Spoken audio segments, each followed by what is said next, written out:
Welcome to another episode of URC Chumps Podcast. Unfortunately, my fellow chumps can't be with me today, but you know what? I'm still going to do it here for you guys. So it'll be a nice quick one with a few pointers. Unfortunately, we're not going to be able to discuss most of it in depth like we would anyway. But you know what? The show must still go on for you, our fellow fans. But anyway, yeah, let's get this going right now. Let me just get rid of this on my side. Yeah, so welcome to our show. And yeah, let's get into it. This week is quite a week. Of course, you don't want to make the Boks go into Hulk mode. The paint made some funny things. It looked like Grant Williams had killed someone. What's called even Ed Smith looked a bit like a Smurf. As I said, Grant Williams looked like he's killing someone and everything with the final try there. 17:32 full time. Not a score that looked like it was going to happen at half time, especially with the red card, which I'll cover a little bit more later on. But yes, uh, first half very tight with the yellow card. I do have to say, what a great way for a player being on his 100th cap, Sir Khaleesi, stepping aside so Andre Esterhuizen can come on and play that role and everything. The game was well managed from this Springbok side of view. Uh, Unfortunately, France looked like they had the passion, but like I said, the odd caps that I think their average was 27, if I remember correctly, caps per player, or that was their age to South Africa's 30 and 40 odd caps. It definitely did show in the end. But yes, what a game. I'm so glad as a Springbok supporter that we came out on top. Uh, and we didn't let one little thing hiccup us. Um, Going through, we'll start off from the bottom because, of course, that was the first game of the day. Ireland taking on Japan. I mean, Ireland also getting a bit of revenge for the 2019 World Cup. But yes, 41-10, that wasn't, it was to be expected. Scotland and New Zealand. Um, New Zealand came out the blocks straight out 17-0. Scotland came back. Of course, the few yellow cards and lack of discipline did help them in that regard. But of course, the last 15 minutes or so, New Zealand ran away with it and got the extra 8 points to put it over and keep the second longest winning streak at a single venue going for New Zealand, of course. Scotland, unfortunately, is going to have to wait another until next time to try and beat them at home.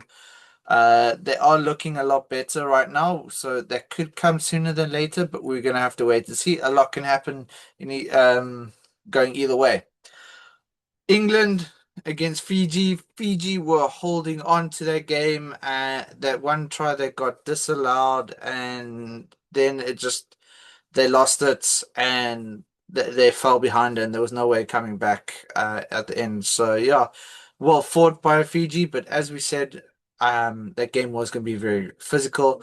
Unfortunately, their technical side does let them down, but that is only due to the fact that they don't play around with each other enough to get to the point of a proper tier one nation like England, South Africa, New Zealand, and so forth. Um, the shock of the weekend for me, which was, and I wasn't expecting this, I was expecting a close game, but the scoreline going the other way, being Italy beating Australia. Australia just look like they haven't been kicking on right now in this Autumn Nation series. They have definitely some hard work to do. Then, of course, the final game of the weekend, uh, Wales 28 to Argentina 52. I do, and I will say this with honesty, I do believe Thomas Williams got away lucky with the call that he was given. He deliberately went for a kick to Pablo Montera's head. Montero got hit at the top. As I was saying to someone earlier this week, Montero going down and holding himself in injury is definitely a sign. He is one person that does not want to be seen as a soft player, so he will never fake. And I saw deliberate intention there, which unfortunately, yeah, I believe that should have been a red card for Thomas Williams in that regards. So yes, but yes, in the end, karma prevailed and Argentina came out on top. These are the current standings as of now. With England winning, they move up into fourth. France losing, they move down into fifth.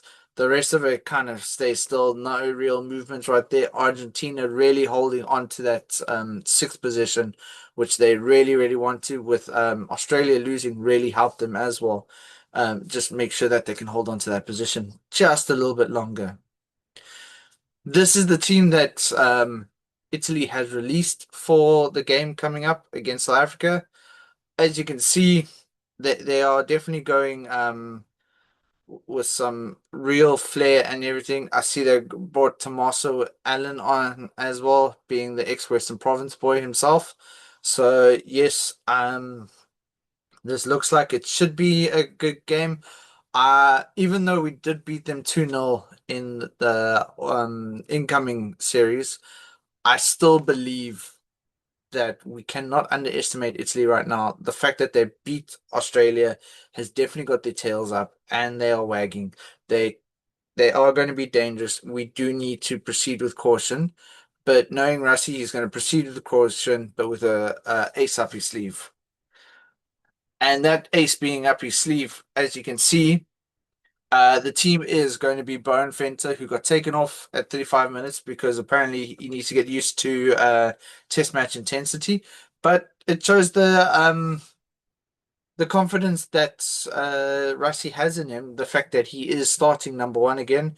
Jan Grobela coming on, starting at number two. With Zachary Porton getting another opportunity to start. Jean Kane has moved in due to the red card that Lurt got. But again, swapping one class player with another class player should slot in. So is coming back in, but this time at lock. Sia Khaleesi and Ben Jason being the flankers, and Marco for starting coming on at number 8. I kind of saw that one happening early on in the week with some of the interviews that were happening. Mornay van den Berg getting an opportunity to play, starting off at 9 with Andre Pollard to be there. So should be a very good, stable in the middle there with Pollard. So yes, I'm actually very keen to see how this goes with him. Then of course we got KLA getting some more playing time. A new center combination coming out there with Ethan Hooker and Kanan Moody starting off very young, and I will say powerful center line. And I'm quite excited to see this combination together. As you can see, we got Edward van der Merwe coming on at 14 and Damien Willemse finishing off at 15 with the starting lineup. Of course, our replacements being Gerhard Stennekamp, Volker Lohe, and I see they Algier Sneeman at 18. Okay. But weird. I think there might be a mistake with the team that got released here or the numbering. Algier Sneeman, Ruan Nokia, Andre Eerstehuizen, Cocker Smith, Grant Williams, and Marnie Lebok. So yes, we shall see. I guess that is the right team, but obviously there must be some sort of mix-up because you have to have 3 front rows on your bench, and unless Arceus Neyman's all of a sudden become a prop, that should be interesting. Hey, fellow champions! Just as I was editing, I saw this little piece come out. So it looks like it isn't a mistake because, of course, as stated in this thing, prior to the match, a team must advise the appropriate match official of their front row players and possible front row replacements and which positions in the front rows they can play. Only these players may in the front row when the scrum is contested and only in their designated positions. A replacement front row player may start in another position. So, I mean, with that saying, it definitely looks like Marco van Staden will be staying on, and he'll probably move into a hooker position uh, during the game, and unless Johan Grobler can't finish the game. But that is apparently what is happening. Russie again at it again with Russie rules and finding the loophole. Interesting. But yes, the games are starting off this weekend with Italy men and the Springbok men starting off the day here. South African times, please understand that. 14:40 on Saturday, followed by England taking on New Zealand, Wales taking on Japan, Ireland taking on Australia, France taking on Fiji, excuse me, and Scotland taking on Argentina. Um, just before we talk about their teams. And here we go. So these are the predictions to go. Italy 12 to South Africa's 38. England's 25 to New Zealand's 20. These are, what I must also say, these are the AI predictions that they have seen. I don't see that happening. I actually honestly do see New Zealand coming out on top. Wales 30, Japan 10. France 24 to 16s to Fiji. Ireland 28 to 22. I can kind of see that happening.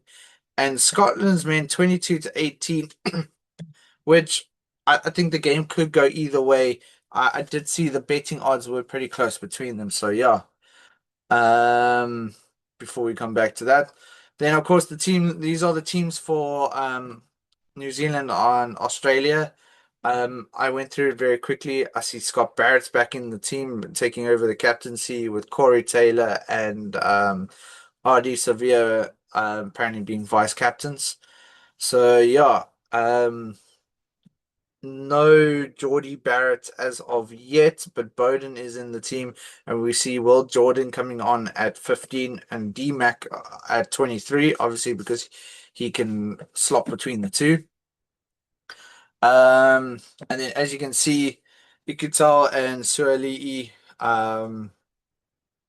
coming in again, that dangerous center combination as they take on Ireland. But yes, Alan Alatoa, of course, with his time that he's had up there, should also help him. Robbie V is in the team. Tom Hooper, Jeremy Williams. Uh, I do see them quite strong, but I don't see them strong enough to take on Ireland at the moment. Then yes, as I said, this is the Lord Diocha sanctions. As you can see, it met the mid-range six match thing. Was head contact. It was reckless. It wasn't intentional. It player was not injured, and the player was vulnerable in the thing. Mitigation, good record, remorse and apology, good conduct, nothing else, and there wasn't a guilty plea. Obviously, they fought it because Ramos was falling. Aggravation, of course, there was no aggravation, which means the final sanction is four matches unavailable, missing out Italy, Ireland, and Wales for South Africa, and the Wild Knights versus the Sheba Brave games. But yes, the last match will be substituted if the player is successful completion of HTP. So he's gone to tackling school. Now, regarding this, I do see it as a red card. However, I do see the mitigation to bring it down to a 20-minute red card because there was not an aggravated attack. As you can see, um, there was good conduct, there was remorse. Wasn't intentional, no. It was just maybe a bit reckless. I do understand his arm what was behind, which is kind of the thing, but I see it as a 20-minute red card, not as a permanent red card, because yes, there was danger to it. However, it wasn't a reckless thing to go in and hurt the guy. However, I do believe what Sia said was, why didn't he go off for HIA does prove there should have also been a 20 minutes red card. So yes, I lost my video. Yeah. I do have a video that I did get permission to play. Let me just pull that up quickly for you guys. So yes,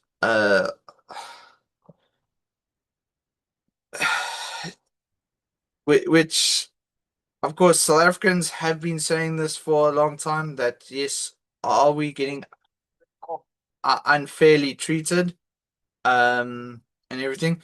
But yes, he has kick on rugby. Guys, he's given me permission to use this. Please go give him a shout out and everything, and go comment on his video as well, and see what he has to say regarding this incident that happened. Um, so yes, here is the video, and let me know what you think of this, if you agree with him as well. So yeah, so this is what he has to say. A straight red card. You know what? I'm starting to believe the Springbok fans when they say World Rugby's against Springboks or against SA Rugby. That was one of the most shocking calls I've ever seen. Yes, he's leading with the shoulder, but mitigation? Surely mitigation comes into it. Ramos has dropped to his knees from another Springbok tackler. If Ramos was standing upright, Luatiaga would have hit him in the waist. He was aiming for his waist, and in a split second, Ramos's height has dropped, and he's now connected him against the head. But mitigation has to come into it. Are you kidding me? And then a straight red card? What is happening? Am I missing something? No yellow card for further review, so that they can actually take time to make proper informed decision. Ramos apparently gets hit against the head, which yes he does, but then doesn't go off for HIA. What is going on? What is happening?